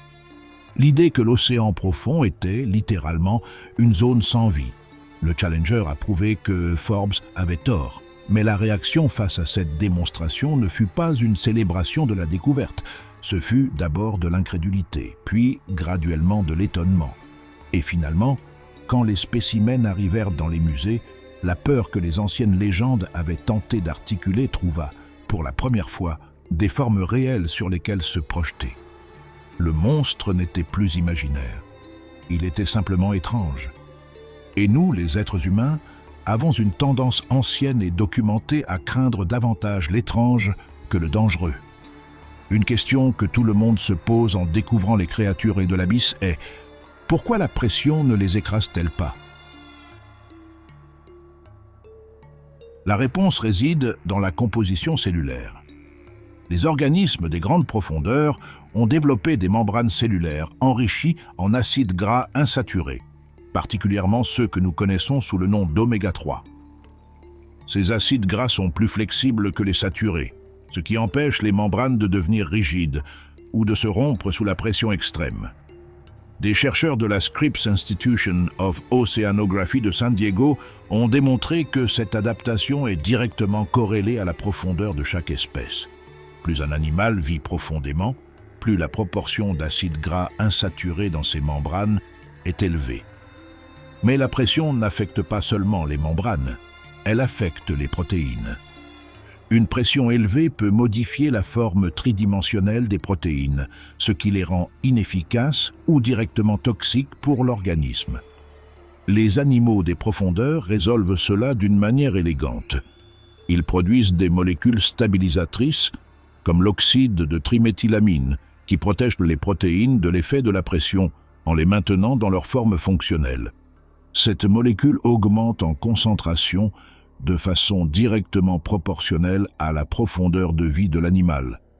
C'est comme si le corps possédait un système d'antigel biologique spécifique pour la pression. 70% des animaux de la zone mésopélagique produisent leur propre lumière. Mais la fonction de cette lumière est plus complexe qu'il n'y paraît au premier abord.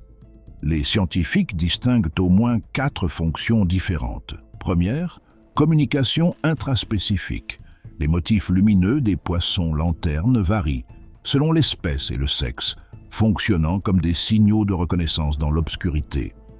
C'est l'équivalent marin d'un code d'identification visuelle. Deuxième, contre-illumination ou camouflage ventral. Beaucoup de poissons du crépuscule possèdent des photophores sur leur partie inférieure qui émettent de la lumière vers le bas. Pourquoi? Parce que, vu d'en bas, n'importe quel animal sombre sur un fond légèrement éclairé se détache comme une ombre. En émettant de la lumière vers le bas, ils égalisent leur intensité avec l'environnement et deviennent pratiquement invisibles pour les prédateurs qui regardent vers le haut. Troisième, l'heure de prédation. La baudroie abyssale et ses parents plus lointains utilisent la lumière comme un piège. Cette application est la plus spectaculaire visuellement, mais elle n'est pas la plus courante. Quatrième, communication d'alarme. Lorsqu'un animal bioluminescent est attaqué, il peut émettre un flash lumineux intense qui attire les prédateurs de son propre prédateur. C'est une contre-mesure brillante au sens propre comme au figuré. Des chercheurs de l'Université de Californie à Santa Barbara documentent depuis des décennies comment la bioluminescence agit comme un langage complexe dans l'abysse, et chaque nouvelle expédition ajoute des fonctions que nous n'avions pas imaginées. Chaque nuit, il se produit quelque chose qui ne peut être vu depuis la surface, mais qui constitue le plus grand mouvement de biomasse de la planète. Les créatures de la zone mésopélagique, poissons lanternes, calmars, crevettes, copépodes, remontent vers la surface pour se nourrir de plancton, et à l'aube, elles redescendent vers les profondeurs. Ce mouvement vertical quotidien s'appelle la migration verticale nocturne, et elle est réalisée chaque jour par des centaines de millions de tonnes de biomasse. La raison évolutive est claire. La zone superficielle est riche en nourriture, mais elle abrite aussi de nombreux prédateurs qui utilisent la vue. En ne remontant que la nuit, ces animaux profitent de la nourriture avec un risque moindre. Mais il existe une conséquence secondaire de cette migration que les scientifiques ont commencé à valoriser récemment. C'est l'une des principales pompes à carbone de la planète. Les animaux qui remontent la nuit absorbent le carbone de la surface sous forme de matière organique consommée. Lorsqu'ils redescendent, ce carbone redescend avec eux. Une partie est libérée sous forme de dioxyde de carbone par la respiration à de grandes profondeurs, où l'océan peut le séquestrer plus efficacement. Une autre partie est excrétée sous forme de pelote fécale qui tombe vers le fond. Le résultat est que la migration verticale nocturne exporte activement le carbone de la surface vers le fond de l'océan. Des millions d'années de cette activité ont contribué à réguler le CO2 atmosphérique de la planète. Le climat de la Terre dépend, en partie, du mouvement nocturne d'animaux que nous n'avons jamais vu. La découverte des écosystèmes de cheminées hydrothermales en 1977 a produit la révision la plus profonde de la biologie depuis Darwin. La clé réside dans la chimiosynthèse. Tout comme les plantes utilisent la photosynthèse pour convertir l'énergie solaire en matière organique, certaines bactéries utilisent des réactions chimiques pour faire de même sans lumière. L'équation simplifiée, sulfure d'hydrogène plus dioxyde de carbone plus oxygène, produit de la matière organique plus du soufre élémentaire. Le sulfure d'hydrogène est toxique pour pratiquement tous les êtres vivants que nous connaissons. Mais ces bactéries ne tolèrent pas seulement le poison, elles l'utilisent comme carburant. À partir de ces bactéries, toute une pyramide écologique indépendante de l'énergie solaire se construit. Des vers qui les hébergent en symbiose, des crevettes qui les cultivent dans leurs branchies, des crabes yétis qui les font paître sur les poils de leurs pinces, des poissons qui se nourrissent de tous ces organismes. C'est une biosphère parallèle, un écosystème qui pourrait exister même si le Soleil s'éteignait demain. Les astrobiologistes de la NASA considèrent cette découverte comme fondamentale pour la recherche de vie sur d'autres mondes. Si la vie peut exister sans lumière solaire, en utilisant uniquement la chaleur interne et la chimie, alors tout corps céleste possédant de l'eau liquide et une activité géologique est un candidat pour la vie. Les lunes glacées de Jupiter et de Saturne, en particulier Europe et Encelade, possèdent des océans d'eau liquide sous des couches de glace. Il existe des preuves d'activité hydrothermale au fond de ces océans. Selon le modèle établi par les cheminées du fond de l'Atlantique et du Pacifique, cela est suffisant. Ce que nous avons trouvé au fond du Pacifique en 1977 pourrait être le premier brouillon du manuel pour trouver la vie au-delà de la Terre. Les amphipodes géants de la fosse de Kermadec, les calmars géants, les poissons limaces qui dépassent toute taille attendue pour leur groupe. Le gigantisme abyssal est un modèle documenté que les scientifiques ne comprennent pas encore complètement. Les hypothèses les plus solides incluent l'abondance relative de nourriture à certaines profondeurs, où les corps d'animaux tombant de la surface sont la principale source d'énergie. Être plus grand signifie une meilleure capacité à accéder et à monopoliser ces sources sporadiques.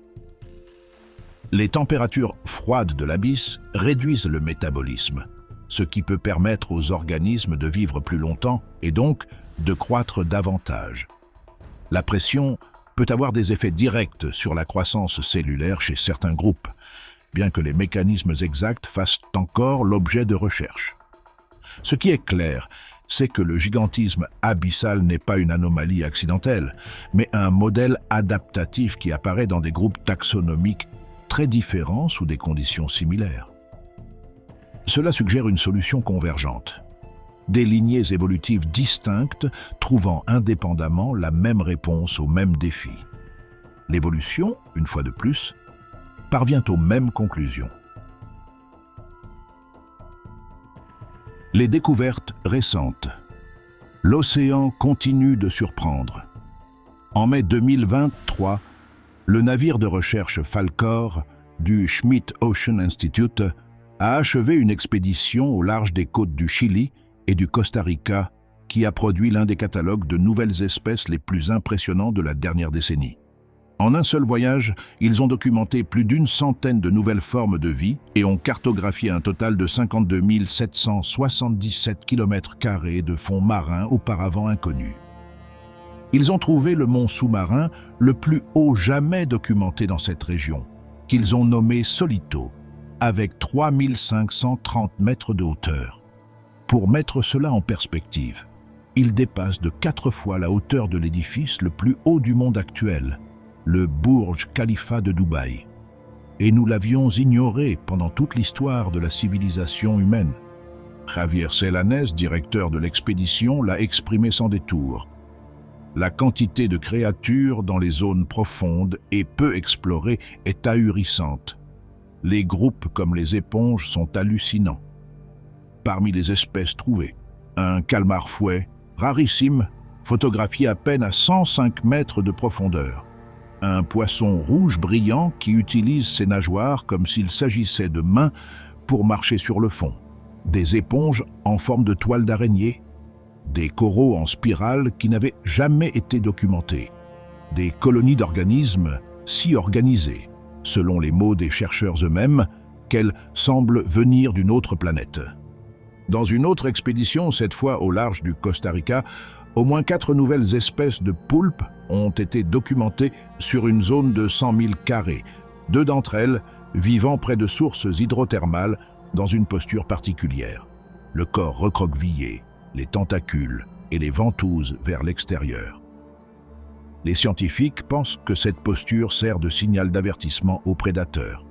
C'est par essence l'équivalent sous-marin du fait de hérisser les poils. L'une des espèces a été surnommée Dorado octopus, d'après le nom de l'affleurement où elle a été trouvée, le Dorado Hill. Cette espèce a développé la capacité d'incuber ses œufs dans les sources hydrothermales, utilisant la chaleur géothermique au lieu de la chaleur solaire pour accélérer le développement de ses embryons. La nature, comme toujours, trouvant des solutions là où nous ne verrions que des problèmes. Yolanda Shemtob, directrice exécutive du Schmidt Ocean Institute, a été claire sur ce que ces découvertes impliquent. L'identification de ces nouvelles espèces va prendre de nombreuses années. Nous ne connaissons qu'environ 10% des espèces du fond de la mer. Les 90% restants attendent toujours. Les 90% sur notre propre planète, au XXIe siècle. Il est possible que les plus grandes découvertes biologiques des 100 prochaines années ne se produisent dans aucun laboratoire, ni dans aucun écosystème terrestre, mais au fond de l'océan, dans des endroits sans nom, à des profondeurs où la lumière n'est jamais parvenue. Les dangers réels. L'océan n'est pas un jeu. Nous avons parlé de créatures étranges, d'adaptations étonnantes, de monstres qui s'avèrent être des incompris. Mais l'océan abrite également des dangers réels, et il serait malhonnête de ne pas les mentionner. Ce ne sont pas ceux que les films montrent. Le barracuda, Sphyrena barracuda, est l'un des poissons côtiers les plus dangereux au monde, non pas pour son aspect, mais pour son tempérament. Avec jusqu'à 2 mètres de longueur et 50 kg, ses dents en forme de croc sont capables de causer des blessures sérieuses. Il est connu pour son caractère impulsif et territorial. À la différence du requin, qui attaque souvent par confusion ou par faim, le barracuda semble parfois attaquer pour ce que les éthologues décrivent simplement comme une réponse territoriale agressive. Ce n'est pas un monstre. C'est un animal sauvage qui vit dans un environnement où l'agression rapide est parfois la différence entre manger et mourir. Le serpent de mer, en revanche, possède un venin 10 fois plus puissant que celui d'un cobra terrestre. Douleurs musculaires, vision floue, spasmes, paralysie. Cependant, il est important de noter que les attaques sont extrêmement rares, car les serpents de mer sont des animaux timides qui n'attaquent que lorsqu'ils se sentent directement menacés. Mais le danger le plus insidieux de l'océan n'a pas de dents. Le cône, spécifiquement le Conus textile et le Conus geographus, est un mollusque des eaux chaudes qui possède un aspect magnifique, avec des coquilles aux motifs élégants blancs et marrons qui attirent les collectionneurs. Et il peut tuer un être humain en moins de 2 heures. Son venin est un cocktail de toxines qui combine les effets de la tétrodotoxine du poisson-globe, 500 fois plus puissante que le cyanure, avec des neurotoxines paralysantes similaires à celles du cobra. Il n'existe pas d'antidote. Le cône l'injecte avec un dard qu'il peut projeter dans n'importe quelle direction, même vers la main qui le tient. Il n'y a aucun signal d'avertissement préalable. Il ne fait pas de bruit. Il ne bouge pas vite. Il tire, tout simplement. Dans les récifs coralliens de l'Indo-Pacifique, les plongeurs et les adeptes du snorkeling qui ramassent des coquillages au fond sont les plus exposés. C'est l'un de ces paradoxes de l'océan. Ce qu'il y a de plus beau peut être le plus létal. Et le grand requin blanc, Carcharodon carcharias, la bête que le cinéma de Hollywood a transformée en symbole de la terreur marine. La réalité est bien plus nuancée. Le grand requin blanc est un superprédateur qui joue un rôle écologique fondamental dans l'équilibre des océans. Sans lui, les populations de phoques, de cétacés moyens et d'autres proies croîtraient sans contrôle, déséquilibrant l'écosystème. Les attaques sur les humains existent, mais elles sont rares et, dans leur grande majorité, non létales. Les statistiques de l'Université de Floride montrent que, lors d'une année typique, il se produit entre 70 et 100 attaques documentées de requins dans le monde entier, avec une mortalité de moins de 10. Dans cette même année, les humains tuent entre 70 et 100 millions de requins, principalement pour le commerce des ailerons. Les requins craignent les humains plus que les humains ne devraient craindre les requins. Et pourtant, ils sont en danger. Le grand requin blanc est classé comme vulnérable sur la liste rouge de l'UICN. Ces populations ont été drastiquement réduites au cours des dernières décennies par la pêche accidentelle, la chasse directe pour le marché des ailerons et la perte de ses proies naturelles. Si le requin blanc disparaît, ce n'est pas seulement le monde qui perd une créature fascinante. C'est l'équilibre même de l'océan qui s'altère de manière que nous ne pouvons pas totalement prédire. Les créatures qui vous surprendront. Nous avons parcouru le catalogue de l'inquiétant. Il est juste, à présent, de parler des autres habitants de l'océan, ceux qui ne produisent pas de la peur mais quelque chose qui ressemble plus à de l'émerveillement pur. La raie manta géante océanique, Mobula birostris, est l'un des animaux les plus majestueux de la planète.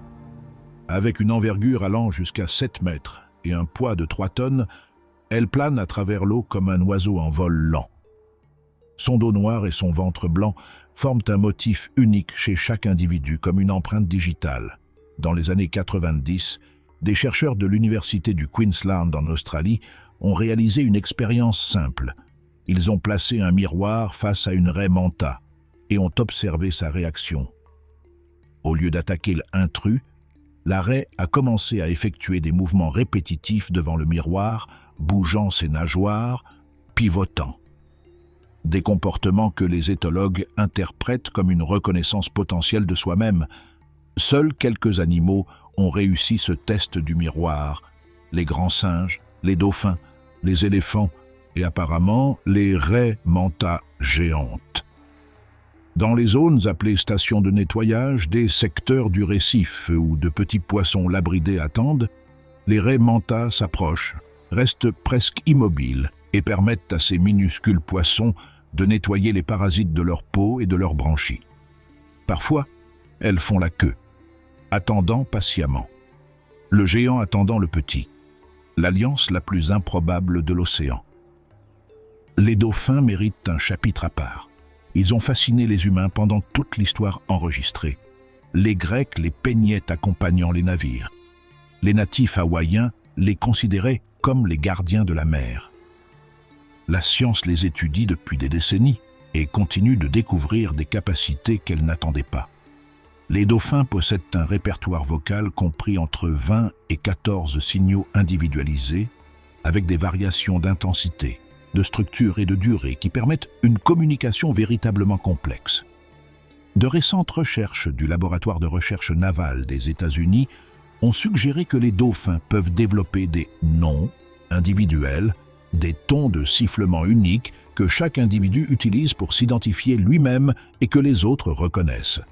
Ce n'est pas un langage au sens humain du terme, mais ce n'est pas non plus seulement du bruit. Documenté par le biologiste marin Mike Bhaskaran au large de la côte d'Hawaï. Un dauphin s'est approché d'un groupe de plongeurs avec un hameçon de pêche planté dans une nageoire. Les plongeurs l'ont retiré.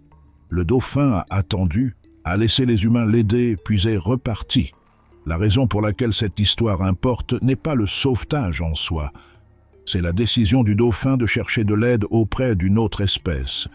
Cela nécessite un niveau de compréhension de l'autre, de la capacité de l'autre à aider, que nous ne tenons pour acquis chez aucun animal autre que l'humain. Et dans l'océan, les dauphins ont aidé des humains qui se noyaient. Ils ont protégé des nageurs d'attaques de requins, en les entourant et en se maintenant en formation défensive. Ils ont accompagné des embarcations en détresse vers le rivage. Le beluga, surnommé le canari des mers, possède une capacité unique parmi les cétacés. Il peut modifier la forme de ses lèvres, produisant des expressions faciales que nous pouvons lire comme des émotions avec une précision déconcertante. Il sourit, plisse, fait des grimaces. Ses appels, sifflements et gazouillis forment un répertoire vocal si complexe et mélodique que les marins qui les entendaient à travers les coques des navires en bois les confondaient avec des voix humaines. Ils vivent dans des groupes sociaux très soudés avec des relations qui durent toute la vie et leur dynamique sociale, documentée par les chercheurs du ministère canadien des Pêches et des Océans, inclut des comportements que nous ne pouvons décrire que comme un soutien émotionnel mutuel. Le beluga n'est pas seulement un bel animal, c'est un rappel que l'intelligence sociale complexe n'est pas un patrimoine exclusivement humain. La menace invisible.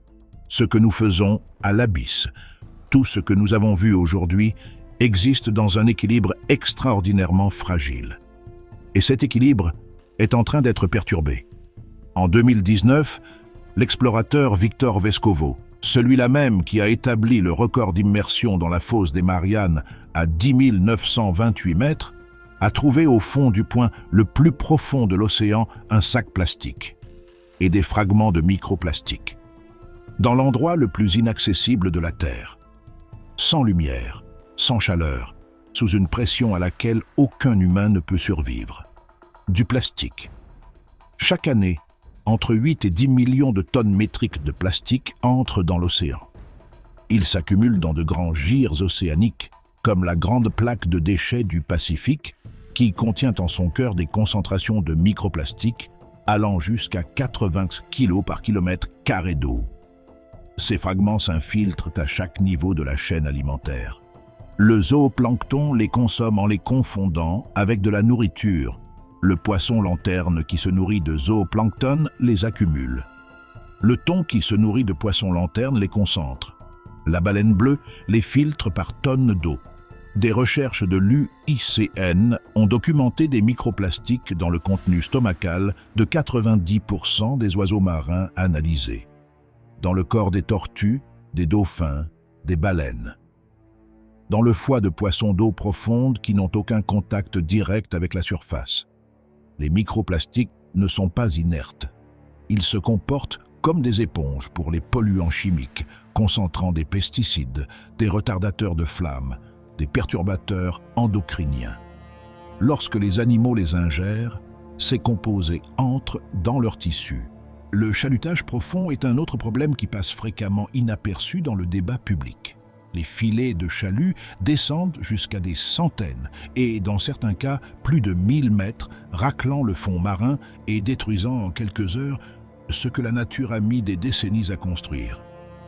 Les récifs coralliens d'eau froide qui croissent à raison de quelques millimètres par an et qui peuvent être vieux de plusieurs siècles, sont écrasés par les filets de pêche en un seul passage.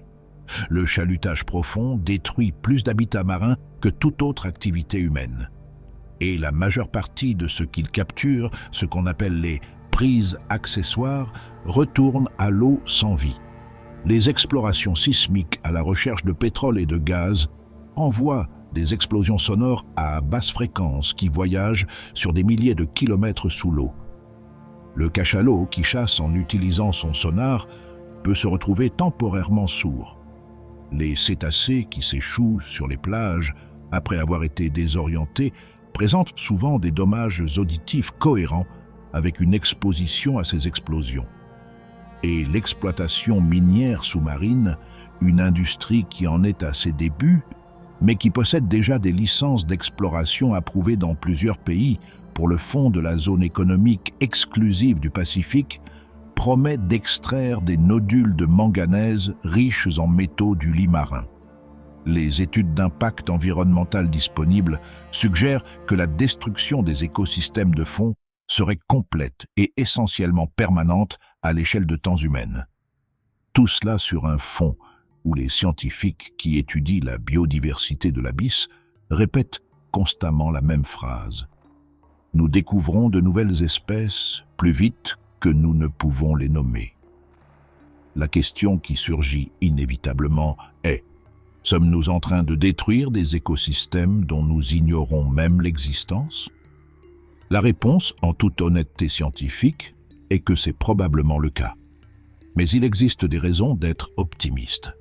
La fosse des Mariannes, ainsi que les eaux qui l'entourent, a été désignée monument national marin par le gouvernement des États-Unis en 2009, restreignant la pêche commerciale, l'exploitation minière et d'autres activités extractives dans l'une des zones les plus diversifiées du Pacifique.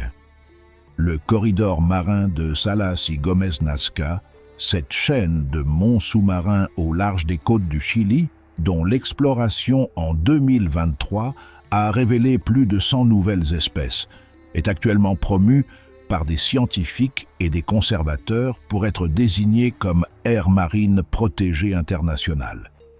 Le Chili, grâce à des protections légales en vigueur depuis des années dans une partie de ses eaux, a précisément généré cette explosion de biodiversité que les scientifiques ont documentée en 2023. La protection fonctionne. Et en 2023, lors de la conférence des Nations Unies sur les océans à Lisbonne, plus de 100 pays ont signé un accord historique pour protéger 30% des océans du monde d'ici 2030. Ce qu'on appelle le traité de la haute mer, le premier de son genre, créera des aires marines protégées dans les eaux internationales où il n'existe actuellement aucun cadre légal de protection. Ce n'est pas suffisant, mais c'est un début. Nous avons parcouru aujourd'hui 11 kilomètres de profondeur. Des récifs coralliens illuminés par le soleil jusqu'aux fissures du fond du monde où la vie croît dans l'obscurité absolue. Nous avons rencontré des animaux qui produisent leur propre lumière. Des animaux qui n'ont pas changé depuis l'époque précédant l'existence des dinosaures. Des animaux qui se nourrissent de chaleur volcanique et de poison. Des animaux qui fusionnent avec leurs partenaires. Des animaux qui sacrifient leur propre vie pour protéger leurs œufs dans l'obscurité d'un abysse où le temps s'écoule différemment. Et nous avons prouvé que nous en savons très peu. 90% des espèces du fond marin restent inconnues. Les écosystèmes des fosses océaniques ont à peine été cartographiés. Chaque expédition qui descend avec des caméras et des lumières revient avec des images de quelque chose que nous n'avions jamais vu auparavant. Au XXIe siècle, avec toute notre technologie, nos satellites, nos accélérateurs de particules, nos télescopes spatiaux qui captent la lumière de galaxies situées à des milliards d'années-lumière, le plus grand mystère biologique de notre planète reste le fond de l'océan. Le monde le plus méconnu de la Terre se trouve sous nos pieds. L'explorateur océanographique Robert Ballard, celui-là même qui a trouvé l'épave du Titanic en 1985, a déclaré un jour que plus de personnes sont allées dans l'espace qu'elles ne sont descendues dans les profondeurs de l'océan. C'est l'une de ces affirmations qui semblent impossibles au premier abord et qui, lorsqu'on les vérifie, s'avèrent absolument vraies. Ce que cela dit de nos priorités en tant que civilisation mérite réflexion. Pendant des siècles, nous avons regardé vers le haut, vers les étoiles, les planètes, l'espace. Et il y a de nobles raisons à cela. Mais pendant que nous regardions vers le haut, nous ignorions l'univers que nous avions littéralement sous nos pieds. Un univers qui produit la moitié de l'oxygène que nous respirons, qui régule le climat de la planète, qui abrite des formes de vie dont la compréhension pourrait transformer la médecine, la biotechnologie et notre compréhension des limites de la vie dans l'univers, et que nous détruisons avant même de l'avoir connue. Il existe une question que les biologistes marins partagent en privé, une question qu'il est inconfortable de prononcer à haute voix, mais qui importe. Combien d'espèces aurons-nous éteintes avant de les découvrir? Ce n'est pas une question rhétorique, c'est une réelle question scientifique. Avec la vitesse actuelle de l'exploration et avec la vitesse actuelle de destruction de l'habitat marin profond, l'intersection de ces deux courbes produit une conclusion statistique que les chercheurs préfèrent ne pas ébruiter. Il est probable que certaines créatures des profondeurs que nous n'avons jamais vues n'existent déjà plus. Plus maintenant. sans avoir eu la chance de les comprendre. Mais repensez alors à ce que nous avons aussi vu aujourd'hui. La raie manta qui fait la queue pour être nettoyée, le poulpe qui sacrifie sa vie pour ses œufs, le beluga qui exprime des émotions avec son visage, le cachalot qui porte des cicatrices de bataille dans l'obscurité absolue comme des médailles de guerre que personne ne verra jamais, le quelacanthe qui est ici depuis 410 millions d'années, survivant à tout ce que la terre lui a lancé, le ver de cheminée qui vit sans bouche, sans estomac, sans anus, nourri par des bactéries en symbiose parfaite, à 100 mètres au-dessus de la lave de l'intérieur de la Terre. Ces animaux ne savent pas que nous les observons. Ils ne savent pas que nous les étudions. Ils ne savent pas que dans leur gène peut se trouver la réponse sur la manière de trouver la vie sur d'autres mondes. Ils vivent, tout simplement. Avec toute la précision, l'efficacité et l'étrangeté extraordinaires que l'évolution a produites en des millions d'années d'essais et d'erreurs dans l'obscurité. Et cela, si nous sommes honnêtes, est prodigieux. Il y a une question que j'aimerais vous laisser alors que la musique de la fin de ce voyage arrive. Ce n'est pas une question avec une réponse unique. C'est l'une de celles qui restent avec vous. Si le plus grand écosystème de la Terre reste presque complètement inconnu, si la plus grande diversité biologique de la planète se trouve dans un lieu auquel nous avons consacré moins d'attention qu'à la Lune, s'il y a des formes de vie au fond de l'océan qui défient tout ce que nous pensions savoir sur les limites de l'existence, alors, et les questions les plus importantes ne sont pas celles qui ont une réponse facile. Ce sont celles qui vous obligent à regarder de nouveau ce que vous croyez connaître. Si ce voyage vous a fait réfléchir, si vous avez découvert quelque chose que vous ignoriez, ou s'il y a une créature des profondeurs qui vous a laissé sans voix, dites-le nous dans les commentaires. L'océan possède des millions de secrets, et nous avons hâte de les explorer avec vous. Si vous voulez continuer cette expédition, le prochain documentaire vous emmènera encore plus loin, vers les volcans sous-marins, les plaines hydrothermales de l'Atlantique et les créatures qui les habitent. Activez la notification pour ne pas le manquer. Et si cette vidéo vous a semblé précieuse, partagez-la. Parfois, la meilleure façon de protéger l'océan est simplement de le faire connaître à plus de personnes. À la prochaine descente.